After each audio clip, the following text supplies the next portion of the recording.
एक बहुत important message है मेरा आप सबके लिए और वो लोग जो मुझे अभी वीडियो में देख रहे हैं उन सबके लिए कि यहाँ पर जो भी गेस्ट आते हैं उनको हम कुछ पे नहीं करते हैं, ना वो हमको पे करते हैं। ये मेरी तरफ से किसी भी तरह का कोई एंडोर्समेंट नहीं है उनके लिए या उनके बिजनेस के लिए। इन सेशंस का सिर्फ एक ही मोटिव है कि यहाँ पर जो गेस्ट आ रहे हैं उनके अलग अलग एक्सपीरियंसेस हैं, तो उनसे हम अलग अलग चीजें सीख सकते हैं।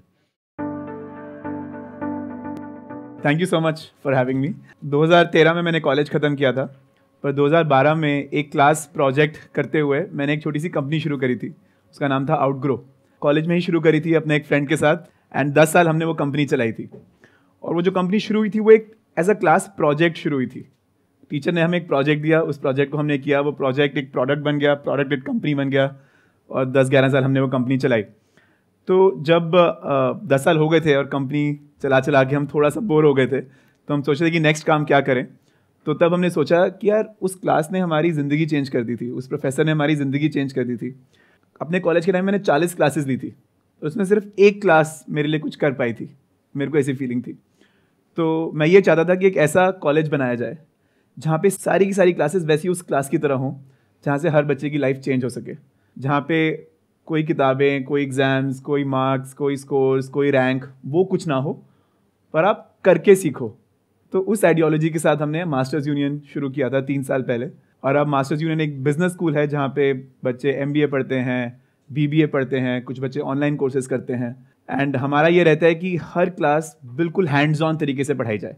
तो आपका जो बी स्कूल है उसका मेन टारगेट क्या है? इज इट कि आपको एंटरप्रेन्योर्स क्रिएट करना है, या फिर एंटरप्रेन्योरशिप के लिए एक इंसान को तैयार करना है, या फिर उसकी अच्छी प्लेसमेंट हो जाए? What's your main goal? Actually main goal ये है कि जिस तरीके से आज के दिन एक क्लास में पढ़ाई होती है वो ठीक नहीं है। आज के दिन क्या होता है कि 60 स्टूडेंट्स बैठे हैं एक क्लास में, टीचर सुबह 8 बजे आया, उसने कुछ तो बोला, बच्चों ने कुछ तो सुना, आधों ने नहीं सुना, आगे के जो 2 लाइन है उन्होंने सुना, पीछे वाले सो रहे हैं। उसके बाद 6 महीने बाद एक एग्ज़ाम होगा, एग्ज़ाम के एक रात पहले सारे पढ़ लेंगे, एग्ज़ाम के एक दिन बाद सब भूल जाएंगे। तो ये एजुकेशन नहीं है, ये सिर्फ फाइल पूरी हो रही है कि चलो ये क्लास हो गई, बच्चे ग्रेजुएट हो गए, उसके बाद जॉब मिले ना मिले, कंपनी बने ना बने, कोई फ़र्क नहीं है किसी को। That is the problem with education today. People agree with me? हम मास्टर्स यूनियन को इसलिए बना रहे हैं ताकि हम एजुकेशन को थोड़ा सा चेंज कर सकें। हम एजुकेशन में जो इन्वेस्टमेंट करते हैं वो हमारी लाइफ की शायद सेकंड सबसे बड़ी इन्वेस्टमेंट होती है आफ्टर घर, पर उससे हमें कोई रिटर्न ही नहीं मिलता।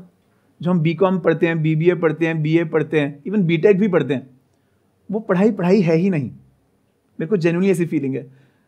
मैं तो एक दुनिया के टॉप कॉलेज में पढ़ा हूँ जी, उसका नाम UPenn है, वॉटन सुना होगा आपने। वहाँ पे भी मैं आपको कह रहा हूँ कि 40 में से 39 क्लासेज में मैंने नहीं सीखा ज़्यादा कुछ। उसी एक क्लास में सीख पाया जहाँ पे हाथ से मैंने सीखा, खुद करके काम। किताबों से नहीं सीखा, एग्जाम से नहीं सीखा, लेक्चर स्लाइड से नहीं सीखा, प्रोजेक्टर से नहीं सीखा, वाइट बोर्ड ब्लैक बोर्ड से नहीं सीखा, खुद करके कुछ सीखा। मैंने आपकी वेबसाइट देखी तो वहाँ पर आप हाईलाइट कर रहे हैं कि हमारा एवरेज जो एनुअल पैकेज है वो इतना है जी।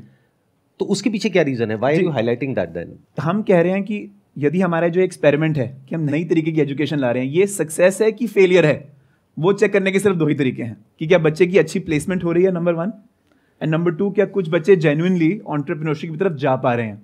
कितने बच्चे हैं जिनकी प्लेसमेंट होती है और कितने ऐसे हैं जो अपना कुछ स्टार्टअप करते हैं या अपना बिजनेस करते हैं?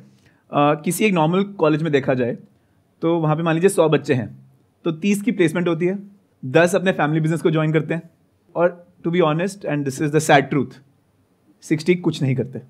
You are not talking about the top B schools, you are talking about I'm talking about average. Top में यदि देखा जाए, IIMs में देखा जाए तो 100% प्लेसमेंट होती है। राइट। हमारे केस में आप लेके चलिए 85% प्लेसमेंट होती है, 5% लोग अपने फैमिली बिजनेस को ज्वाइन करते हैं, और 10% बच्चे अपनी खुद की कंपनी शुरू करते हैं। और कंपनी शुरू करने का मतलब कि बिफोर ग्रेजुएशन उनके पास एटलीस्ट एक राउंड ऑफ फंडिंग किसी एक VC से है।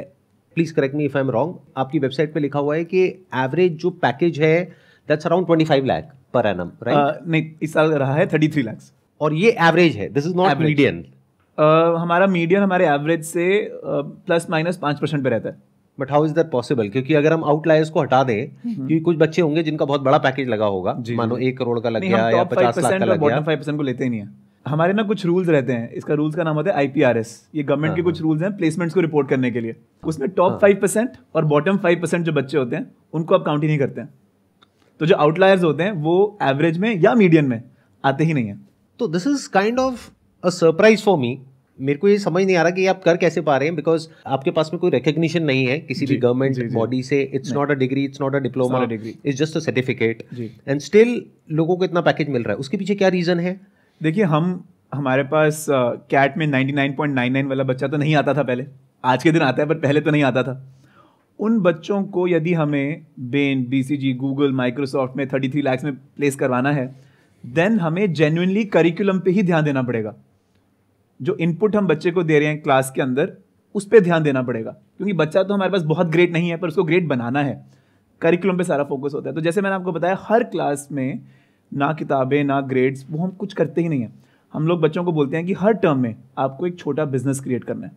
सो टर्म 1 जो होती है हमारी, उसमें हर बच्चे को अपना एक ड्रॉप शिपिंग ई-कॉमर्स बिजनेस बनाना है। और सब एक ही बिजनेस करते हैं, सब अलग अलग करते हैं? 5-5 के ग्रुप्स में सारे अलग अलग बिजनेस करते हैं। अच्छा। जैसे 200 बच्चे हैं तो 40 या 50 ग्रुप्स बनते हैं। जैसे किसी ने ड्रॉप शिपिंग किया, किसी ने सब ड्रॉप शिपिंग करेंगे। अच्छा, सभी ड्रॉप शिपिंग करेंगे। किसी ने ग्लास बॉटल्स का किया, किसी ने सोफे का किया, किसी ने जूतों का किया, किसी ने आई ग्लासेस का किया। उससे उनको मार्केटिंग समझ आ जाएगी, उससे उनको बेसिक्स जो लॉजिस्टिक्स है वो समझ आ जाएगी, सप्लाई चेन समझ आएगी, सप्लाई चेन आएगी, मार्केटिंग समझ आएगी, ब्रांडिंग जो ज्यादा इंपॉर्टेंट है वो समझ आएगी, वेबसाइट कैसे बनाना है, टेक कैसे यूज करना है वो समझ आएगी, एंड सबसे इंपॉर्टेंट, एक दूसरे के साथ कैसे काम करना है। आप कुछ इतना इंटरेस्टिंग कर रहे हो कि लोगों के माइंड में डाउट्स भी आएंगे। और मैंने भी आपका एक लेटेस्ट इंटरव्यू देखा यूट्यूब के ऊपर, पूरा इंटरव्यू तो नहीं देखा, काफी लंबा था वो, 2-3 घंटे का था। उसमें मैंने कमेंट्स पढ़े, तो मैंने देखा बहुत सारे कमेंट्स नेगेटिव भी हैं। आई एम श्योर आपने भी नोट किया होगा। और डाउट होना नेचुरल भी है, क्योंकि पास्ट में कुछ स्कैम्स हुए, let's not take anybody's name, लेकिन लोगों का इतना विश्वास नहीं है ये जो पूरा का पूरा मॉडल है उसके ऊपर। बट आपके जो नंबर्स हैं वो बहुत इंप्रेसिव हैं, आई मस्ट से दैट। तो इसको आप किस तरीके से हैंडल करते हैं कि जो क्रिटिसिज्म है, या फिर लोगों को ये लगता है कि यार ये तो कहने के लिए है, एक्चुअल रियलिटी हो सकता है कुछ और ही होगी, क्योंकि you are not regulated by the government, right? It's a private body. इसकी क्या श्योरिटी है कि जो आप नंबर्स क्लेम कर रहे हैं वो नंबर्स एक्चुअल में फैक्ट है या फिर सब हवा में है? Just curious to know. नहीं, जो हम नंबर्स पब्लिश करते हैं वो ऑडिटेड नंबर्स होते हैं। Like you talking about big four? Big four नहीं है, ब्रिकवर्क्स करके कंपनी है जो IIM अहमदाबाद की रिपोर्ट को ऑडिट करती हैं, जो ISB की रिपोर्ट को ऑडिट करती हैं। तो यदि हम कुछ गलत करें तो IIM को भी क्वेश्चन होना चाहिए, मतलब तो उसमें कोई रह नहीं जाती गुंजाइश किसी भी गलती की।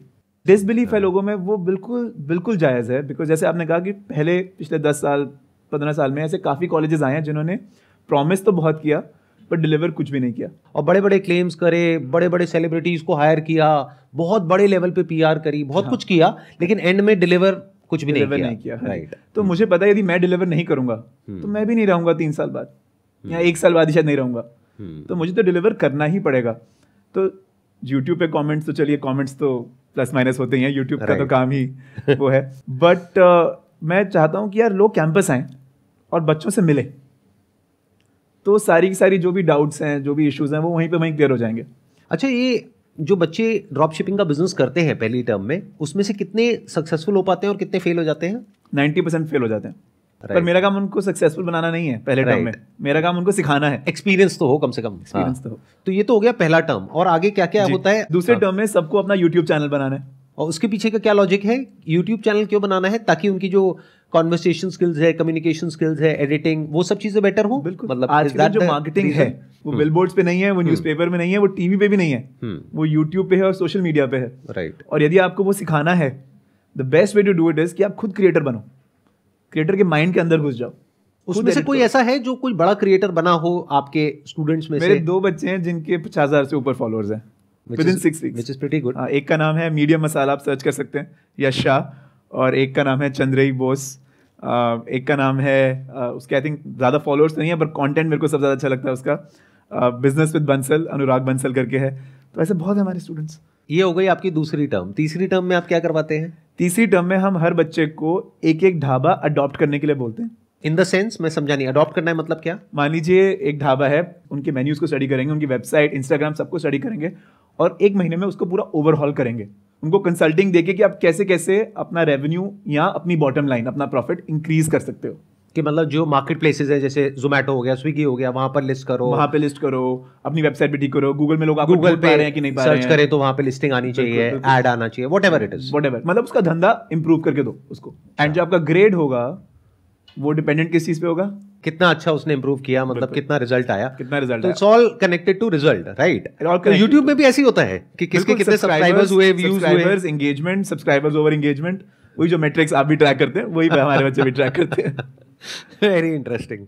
ठीक है, ये हो गया तीसरा टर्म। मेरे को वैसे इंटरेस्ट आ रहा है, चौथे टर्म में आप क्या करते हैं? तो देखिए, ऐसा नहीं है कि क्लासेस नहीं होती, क्लासेस भी होती हैं, पर जो क्लासेस में आप सीखते हो वही आप शाम को अपने इन बिजनेसेस में अप्लाई करते हो। I understand. बच्चा पढ़ के नहीं सीखता, करके सीखता है। तो जो ये बिजनेसेस वो बना रहा है, उसको एक कैनवस मिलता है जहां पे वो अपनी लर्निंग्स को पेंट कर सके एक्चुअली और सीख सके। ये 3 टर्म हो गई। चौथी टर्म में क्या होता है? फिर चौथी, पांचवी, छठवीं टर्म में हम बच्चों से एक ही बिजनेस क्रिएट करवाते हैं इन 3 स्टेजेस। पहला स्टेज होता है MVP स्टेज, सेकंड स्टेज होता है GTM stage, go to market stage, और तीसरा स्टेज होता है PMF stage, product market fit stage. यही 3 स्टेजेस होते हैं ना कंपनी के, ऑब्वियसली। हाँ। तो हमने हर टर्म में वो 3 स्टेजेस को डिवाइड कर दिया और बच्चे को बोलते हैं कोई भी एक बिजनेस पकड़ो तुम, और उस बिजनेस को हम एक स्ट्रक्चर्ड तरीके से बनाएंगे। और आखिरी स्टेज में हम बच्चों को प्रेजेंट करवाते हैं अपने बिजनेसेस 100 VCs के सामने। ये पूरी वीडियो अभी यूट्यूब पे आएगी, जिसमें हमारे 10 टॉप फाइनलिस्ट्स 100 VCs को अपने आइडियाज पिच कर रहे हैं, और VCs उधर के उधर बच्चों को स्पॉट ऑफर्स दे रहे हैं। Real VCs, real angels, real companies. तो अभी तक कितने बच्चों को आपके यहाँ से फंडिंग मिली है ऑफिशियली, मतलब प्रॉपर VC से या एंजल इन्वेस्टर से? इस साल 160 में से जो हम वीडियो निकालेंगे उसमें एटलीस्ट 8 कंपनीज ऐसी हैं जिनको मिनिमम 20 लाख फंडिंग मिली है। तो धीरे धीरे हो सकता है फ्यूचर में ऐसा भी हो जाए कि आपका जो ये रेशियो है, यानी प्लेसमेंट का और एंटरप्रेन्योरशिप का, ये भी शिफ्ट होगा थोड़ा सा। देखिए, एक बिजनेस स्कूल है, वो एक मार्केटिंग स्कूल नहीं है, वो एक कंसल्टिंग स्कूल नहीं है, वो एक डेटा स्कूल नहीं है, वो एक जॉब स्कूल नहीं है, वो एक बिजनेस स्कूल है। बिजनेस स्कूल का काम क्या होना चाहिए? बिजनेस बनाना सिखाना, नॉट की जॉब लेना सिखाना। ये मेरे को भी थोड़ा दर्द होता है जब बच्चे जॉब में जाते हैं। मैं चाहता नहीं कि वो जॉब में जाएं, वैसे वेल्थ नहीं बन पाएगी उनकी। तो मैं तो चाहूँगा कि 5 साल में जो ये नंबर बिल्कुल रिवर्स हो जाए कि 80% बच्चे फंडेड कंपनीज चालू करें और सिर्फ 20% बच्चे एज अ बैकअप जॉब लें। आप ये जो कर रहे हैं ये बड़ा कमाल का है। आई कैन जस्ट इमेजिन कि वहाँ पर क्या एनर्जी होती होगी, किस तरह की वाइब होती होगी। सब बच्चे अपना कुछ करने की कोशिश कर रहे हैं, उसमें से कुछ सक्सेसफुल हो रहे हैं, कुछ फेल हो रहे हैं, कुछ को फंडिंग मिल रही है, कुछ को नहीं मिल रही है। क्या आपका ये प्लान है कि आने वाले टाइम में धीरे धीरे इस सबको यूट्यूब पे अपलोड करना है, ताकि वो बच्चे जो आपके इंस्टीट्यूट को अफोर्ड नहीं कर सकते, जी, क्योंकि आई होप आपकी फीस बहुत ज़्यादा है, जी, इट्स मोर देन 20 लाख और समथिंग, जी, राइट?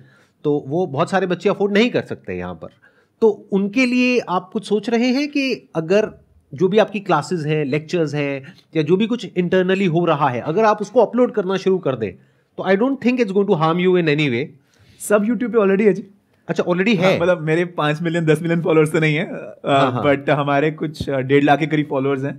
एंड हमारी सारी क्लासेस, सारी मास्टर क्लासेस, सारे ये कॉम्पिटिशंस सब यूट्यूब पे अवेलेबल है पब्लिकली। आज के दिन भी है, आप जाके तब देख सकते हैं। नहीं, not short videos, I am talking about all long videos. मैं भी short long form content, long form 20 minutes, half an hour, 2 hours, 20 hour के पूरे कोर्सेज ब्लॉकचेन के सब हमारे यूट्यूब पे अवेलेबल हैं। दैट्स गुड जी, I think he deserves a big round of applause for this. मेरे माइंड में ना बहुत सारे क्वेश्चंस आ रहे हैं। वैसे तो यूजुअली होता है कि यहाँ पे ऑडियंस क्वेश्चंस पूछती है, बट आपसे बात करके, क्योंकि आपका बिजनेस मॉडल इतना इंटरेस्टिंग है, तो मेरे माइंड में कई क्वेश्चंस आ रहे हैं। जैसे जो कॉर्पोरेट्स हैं, फॉर एग्जांपल मान लेते हैं मेरी कंपनी है, अब आपके यहाँ से कोई बच्चा निकला, वो हमारे पास में आया जी, उसने आकर के अपना रेज्यूम दिया, जहाँ पे मैंने पढ़ा कि भाई MBA कहाँ से किया हुआ है। सबसे पहले लोग यही देखते हैं, बहुत बार तो हम प्लेसमेंट एजेंसी को बताते हैं कि भाई हमको IIM अहमदाबाद का ही चाहिए, व्हाटएवर मार्केटिंग में वो किया हुआ या सिम्बोसिस का चाहिए।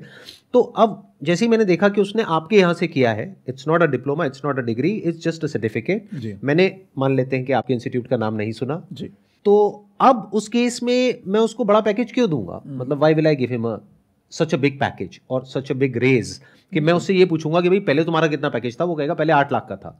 तो मैं यही तो कहूंगा कि ठीक है, अब तुम्हारा 8 लाख का था, but you have not done your MBA from IIMs। I am just playing devil's advocate. बहुत अच्छा क्वेश्चन है। और मैं यही कहूंगा कि ठीक है, तुम्हारा पहले 8 लाख का था, अब तुम 9 लाख ले लो, 10 लाख ले लो, क्योंकि अब तुमने इतना कुछ किया है, दैट्स गुड इनफ। तो वो बच्चे के जो रेज्यूमे पे ना 4 चीजें और भी लिखी होंगी। उस पर लिखा होगा कि उसने ड्रॉप शिपिंग कंपनी बनाई थी जिसमें उसका रेवेन्यू इतना था, और वो फेल भी हो सकता है, 90% फेल हो जाते हैं वहाँ। कुछ रेवेन्यू तो होगा, अच्छा, कुछ तो रेवेन्यू हो गई, अगर फेल भी हुआ तो कुछ तो रेवेन्यू है। राइट। फेल हुआ इसका मतलब ये नहीं है कि रेवेन्यू नहीं है, फेल हुआ इसका मतलब ये है कि प्रॉफिट नहीं है, प्रॉफिट नहीं हुआ, या आगे मैंने करना छोड़ दिया, कोई भी रीजन हो सकता है। पर ये भी लिखा होगा कि यदि मैं फेल हुआ तो मैं क्यों फेल हुआ, क्या रह गया मुझसे, और मैंने क्या सीखा उस एक्सपीरियंस से। दूसरी लाइन में लिखा होगा मैंने यूट्यूब चैनल बनाया जिसमें मेरे सिर्फ 50 ही फॉलोअर्स बन पाए, पर इन 50 फॉलोअर्स से मैंने बहुत कुछ सीखा। फिर तीसरा लिखा होगा मैंने ये सोलगप्पा करके कंपनी बनाई जिसमें मैंने अपने 3 गोलगप्पे की रेडियां लगाई, पैसे कमाए, वहाँ पे जो गुड़गांव की डेवलपमेंट अथॉरिटी है उन्होंने मेरा आके ले भी लिया, फिर मैं वहाँ गया, वहाँ से मैंने उसको रिट्रीव किया। ये सब भी लिखा होगा। और आप बोलेंगे ऐसे करके दिखाया है जो, and again nothing against IIMs, I love IIMs, हम IIM से बहुत सीखते हैं, बट IIM में आपको सिर्फ IIM दिखेगा, उसका नेसेसरी उसका काम शायद ना दिखे, पर हमारे रेज्यूमे में उसका काम ही दिखेगा, बिकॉज हमारा नाम तो कुछ है ही नहीं। अब बताइए और क्या क्वेश्चन है आप लोगों के माइंड में जो भी आप पूछना चाहते हैं। सर मेरा सवाल है कि जब भी हम कोई बिजनेस करते हैं तो हमें एक टीम बिल्ड करनी होती है, लेकिन सर अगर मेरी एजुकेशन उस लेवल की नहीं है और जबकि मैं अपने बड़े लोगों से बात कर रहा हूँ कि आप मेरी टीम में आओ, तो सर मेरा आइडिया सुनते ही ये कहते हैं नहीं तू रहने दे, तू नहीं कर पाएगा। तो सर उन्हें कैसे कन्विंस करूँ कि मैं जो सोच रहा हूँ बहुत बड़ा है और उन्हें अपने टीम में लाने की कोशिश करूँ। जो आपका आइडिया है वो किस तरीके से आपने प्रेजेंट किया उन लोगों को, वो बहुत इंपॉर्टेंट है। यदि आपने अपना आइडिया बोला मेरे को ये करना है, मेरे को ना यार ये काले रंग के जूते बेचने हैं, करेगा मेरे साथ, तो आपने कॉन्फिडेंस नहीं इंस्पायर किया, उस बंदे को आप पे बिलीव नहीं अभी। पर यदि आपने पूरी रिसर्च करी हो, अपनी 10 पेज की रिपोर्ट बनाई हो, 20 पेज की रिपोर्ट बनाई हो, जिसमें लिखा हो कि यार इंडिया में काले जूतों की मार्केट 10,000 करोड़ की है, आज के दिन ये 4 कंपनियां हैं जो बहुत बढ़िया कर रही हैं, पर गुजरात में ऐसी कोई कंपनी नहीं है जो काले जूते वहां पे अच्छे दाम में बेच रही है।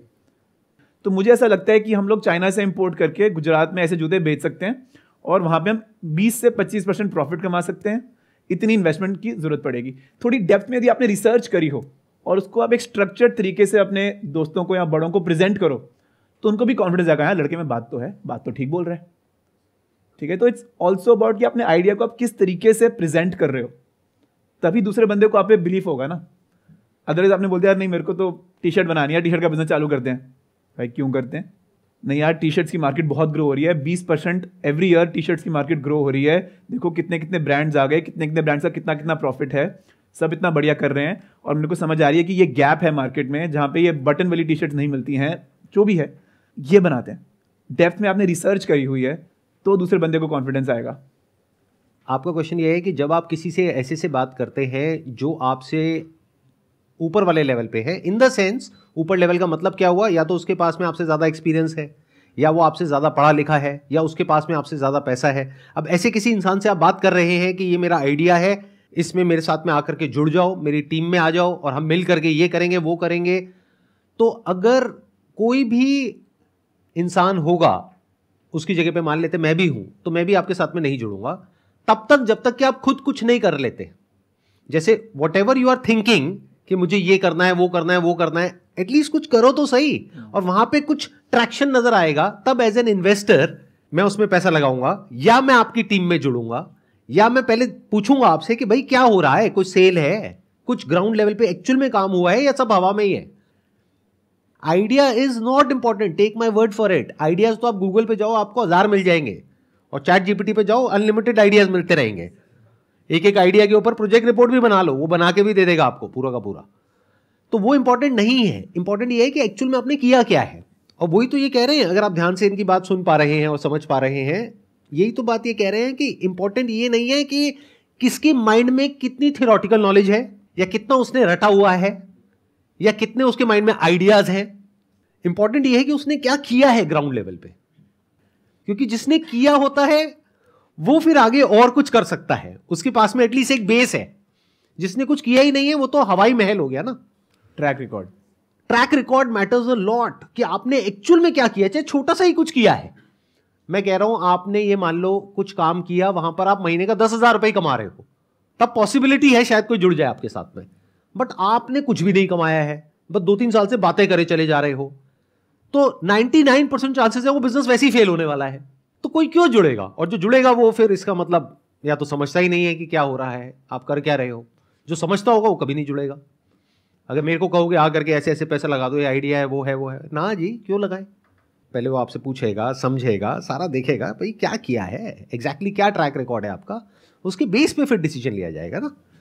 आपके बी स्कूल का सिलेक्शन प्रोसेस क्या है? जैसे IIMs में क्या है, उनका बेशक कोई भी एक्सपीरियंस ना हो, लेकिन उनकी स्क्रीनिंग इतनी हार्ड है, वो 10 से लेकर कैट तक का आपका सब कुछ खरीद लेगा। मतलब वहाँ पे कोई भी बच्चा जा रहा है, मतलब लाइफ में 99% वो सक्सीड कर जाता है जी। तो इसलिए आपका सिलेक्शन प्रोसेस, मतलब क्राइटेरिया क्या है बी स्कूल का आपका? जी, हम ग्रेड्स में नहीं बिलीव करते। हमें नहीं लगता कि आपके 10th का ग्रेड या 12th का ग्रेड या आपके कैट का ग्रेड आपकी लाइफ को हमें समझाता है किसी भी तरीके से। तो हम लोग इंटरव्यू लेते हैं, हम लोग आपसे एक वीडियो अपलोड करने के लिए बोलते हैं यूट्यूब पे, और हम लोग आपसे 2 या 3 एसेज लिखवाते हैं अपने बारे में, आपको जहाँ सिर्फ बोलना है। तो हम लोग ये चीज़ें देख के एडमिशन देते हैं, ना कि सिर्फ ग्रेड्स भी हैं, पर ग्रेड्स में भी वेटेज में 10 या 15% होंगे कि आपने फेल तो नहीं किया, मतलब ये चेक करने के लिए। बाकी वो 80 है, 90 है, 99 है, फर्क नहीं पड़ता है बियॉन्ड अ पॉइंट। नहीं, बट आप एग्जैक्टली देखते क्या है? जैसे फॉर एग्जांपल मैं आया आपके इंस्टीट्यूट में, अप्लाई किया मैंने, तो आप क्या देखोगे मेरे में, ऐसी क्या क्वालिटी देखोगे जिसके बेस पे आप ये डिसीजन लोगे कि मेरे को एडमिशन देना है या नहीं देना है? सबसे इंपॉर्टेंट एक चीज़ जो हम एसेज भी पूछते हैं, जो हम वीडियोस भी आपसे करवाते हैं, उसमें ये चीज़ कि क्या आप ट्रेनेबल हैं, कि क्या आपका एक ओपन माइंड है कि जो हम आपको बताएंगे आप हमारी सुनेंगे। सबसे बड़ी प्रॉब्लम जो हमें नज़र आती है कभी कभी कई स्टूडेंट्स में, कि हम बोल रहे हैं, हम सिखा रहे हैं, पर नहीं, मेरे को तो वही करना है जो मैंने सीखा है, मैं तो वैसे ही करूँगा। कुछ माइंडसेट बिल्कुल फिक्स्ड होते हैं लोगों के। मेरे लिए सबसे इंपॉर्टेंट 90% चीज़ ये इंपॉर्टेंट है कि क्या वो बंदा जो मैं उसको समझाने की कोशिश कर रहा हूँ, क्या वो उसको समझने के लिए रेडी भी है, क्या वो ट्रेनेबल है। यदि कोई ट्रेनेबल है तो आप उसको जीरो से हीरो बना सकते हो, और यदि कोई ट्रेनेबल नहीं है तो वो हीरो ज़्यादा तक रहेगा ही नहीं। और ये कैसे डिसाइड होता है कि वो ट्रेनेबल है या नहीं है? मतलब क्या क्वालिटीज़ आप देखते हो? मान लीजिए आपने कभी यूट्यूब पे वीडियो नहीं डाली, ठीक है, और एक ऑप्शनल क्वेश्चन हम पूछते हैं कि आप बताइए कि यदि आपके पास 100 करोड़ हो तो आप कौन सी कंपनी में इन्वेस्ट करोगे, इसके ऊपर एक वीडियो बनाओ यूट्यूब पे डाल। आपने कभी यूट्यूब पे वीडियो नहीं डाली है पहले लाइफ में, तो काफ़ी लोग वो ऑप्शनल क्वेश्चन करते ही नहीं है। पर जिन 10% ने वो ऑप्शनल क्वेश्चन कर लिया, अपने कंफर्ट जोन से बाहर जाके कुछ नया ट्राई किया, वो शो करता है मेरे को, कुछ एक सिग्नल भेजता है वो मेरी तरफ कि हाँ यार ये कुछ तो है। अब हम ऐसे लिखने के लिए बोलते हैं, हम 3 ऐसे लिखने के लिए बोलते हैं, उसमें से लास्ट वाला ऑप्शनल होता है, पर वो ऑप्शनल है नहीं एक्चुअली। वहां आपने सिर्फ ऑप्शनल लिखा हुआ है, बट देखने के लिए कि कौन 3 लिखता है, कौन 1 लिखता है, कौन 2, मतलब कौन है जो थोड़ा एक्स्ट्रा इनिशिएटिव ले रहा है। एक क्वेश्चन, एक तो ये हो गया। एक क्वेश्चन हम पूछते हैं, ये हमने पहले साल में किया था, उसके बाद हमने क्वेश्चन चेंज करते रहे। पहले साल में हमने क्वेश्चन पूछा कि why does my table creek. ये क्वेश्चन है कि why does my table creek, मेरे टेबल से आवाज़ क्यों आती है। अब काफ़ी लोग इस क्वेश्चन पे बिल्कुल स्टम्प्ड हो जाएंगे कि ये क्या क्वेश्चन है, क्या स्टूपिड है, इसका कोई मतलब ही नहीं है। पर कुछ लोग उसको फिलोसॉफिकली देखेंगे, कुछ लोग उसको क्रिएटिवली देखेंगे, कुछ लोगों के माइंड में उससे कुछ तो इलेक्ट्रिसिटी जागेगी और फिर उसके बारे में कुछ लिखेंगे। वो दिखाता है ओपननेस ऑफ माइंड, वो दिखाता है ओपननेस ऑफ न्यू आइडियाज। तो अभी कोई आपका रिटन टेस्ट नहीं होता है जैसे कैट होता है, उस तरह का कोई टेस्ट नहीं होता है? हमारा एक रिटन टेस्ट होता है, पर वो ऐसे मल्टीपल चॉइस 3 आउट ऑफ 4, हमारे जो क्वेश्चंस होते हैं उसका कोई राइट आंसर ही नहीं है। Open for interpretation, open for interpretation. हम देखना चाहते हैं आप सोचते कैसे हो, कोई भी गलत और ठीक नहीं होता। मतलब टिक नहीं होता उसमें, है कि आप लिखो। कभी टिक वाले भी होते हैं, पर टिक में भी हमें ये समझ आती है कि आप आदमी कैसे हो। उसमें ABCD हम पूछेंगे यार क्वेश्चन, जैसे फॉर एग्जांपल क्वेश्चन होगा, मान लीजिए आप गाड़ी चला रहे हैं और ब्रेक फेल हो गई आपकी, और लेफ्ट साइड में एक डॉग है और सामने एक 99-year-old वुमन है, ठीक है, और आप दोनों में से एक को ही बचा सकते हो, तो किसको बचाओगे? अगर ये क्वेश्चन आपसे पूछा जाए आप क्या जवाब दोगे? Just curious to know. मतलब बहुत इंटरेस्टिंग है ये और थोड़ा कंट्रोवर्शियल भी है, तो मतलब आपका क्या जवाब होगा, किसको बचाओगे आप? ये तो आपने गलत क्वेश्चन आई थिंक मैं बोलता कि मैं जवाब देता कि डिपेंडेंसी किस पे किसकी ज़्यादा है। मान लीजिए जो 99-year-old वुमन है, क्या कोई ऐसे लोग हैं जो उन पर डिपेंडेंट हैं? मान लीजिए उनकी कोई फैमिली नहीं है, कोई कुछ नहीं है, तो शायद मैं ऐसा डिसीजन लूँ। पर जो डॉग है, मान लीजिए उस डॉग से कोई एक बच्चा बहुत ज़्यादा प्रेम करता है, या उस डॉग की भी एक फैमिली है, या कोई भी ऐसे, तो मैं देखूंगा कि डिपेंडेंसी किसकी ज़्यादा है, उसके बेस पे मैं डिसीजन लूँगा। तो ये मेरी जस्टिफिकेशन है। आप मान सकते हैं, आप नहीं मान सकते। कोई और है जो इसमें कुछ बोलना चाहेगा कि मतलब अगर आपको चूज करना पड़ता तो आप क्या करते? हाँ, आप बताइए। अब उस समय सोचने का टाइम तो नहीं मिलेगा ना हमें, मतलब उस समय जो हम कर रहे हैं, बिल्कुल तो ये भी एक आंसर है, राइट? सोचने का टाइम तो मिलेगा ही नहीं, मतलब जहाँ घूमेंगे हम तो घुमा जैसे मैंने कहा कोई गलत ठीक है ही नहीं इसमें, मैं गलत हूँ, मेरा जवाब गलत है, मैंने मान लिया आपकी बात, हाँ। और हो सकता है कि जो फिर ऐसे रीड कर रहा है वो सोचे कि यार अच्छा मेरे को ऐसा बंदा चाहिए कि नहीं चाहिए। जैसे मेरा क्वेश्चन एनालिटिकली ठीक था बट प्रैक्टिकली बिल्कुल गलत था, यही आप कहने की कोशिश कर रहे हैं ना। जी जी। तुमने मैथमेटिक्स तो लगा दी पर प्रैक्टिकली तो तुम्हारा आंसर बिल्कुल गलत है।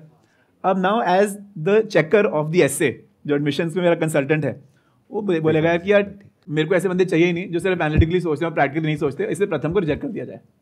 बिल्कुल ठीक है। तो आप बेसिकली उसकी साइकी देख रहे हो, if I am not wrong, right? कि Psyche। जो बंदा है उसका दिमाग कितना खुला हुआ है, इज ही और she open for new ideas, new learnings, new experiences, तभी वो कुछ नई स्किल्स एक्वायर कर सकता है, तभी वो उससे बेटर हो सकता है जैसा वो आ रहा है। बिल्कुल। एक और चीज़ हम चेक करने की कोशिश करते हैं कि उसकी लाइफ में क्या अप्स एंड डाउन्स रहे हैं, क्योंकि जो आपकी लाइफ के डाउन्स होते हैं ना वो आपका कैरेक्टर बहुत बनाते हैं। तो हम एक क्वेश्चन पूछते हैं कैसे में कि अपनी लाइफ का लोएस्ट पॉइंट बताइए हमें, लोएस्ट पॉइंट, और उसमें कई बड़ी इंटरेस्टिंग स्टोरीज निकल कर आती हैं जिससे हमें आपकी साइकी की इंसाइट मिलती है कि आप आदमी एक्चुअली हो कैसे। तो उसमें लोग बताते हैं I lost a parent, maybe I lost a business, maybe I saw my parent lose a business. बड़े इंटरेस्टिंग आंसर्स आते हैं, कई इंटरेस्टिंग आंसर्स नहीं भी आते। तो उससे भी हमें समझ आता है कि आपके कैरेक्टर की डेप्थ कितनी है। थैंक यू सो मच जी यहाँ पर आने के लिए। It was pleasure meeting you, pleasure talking to you.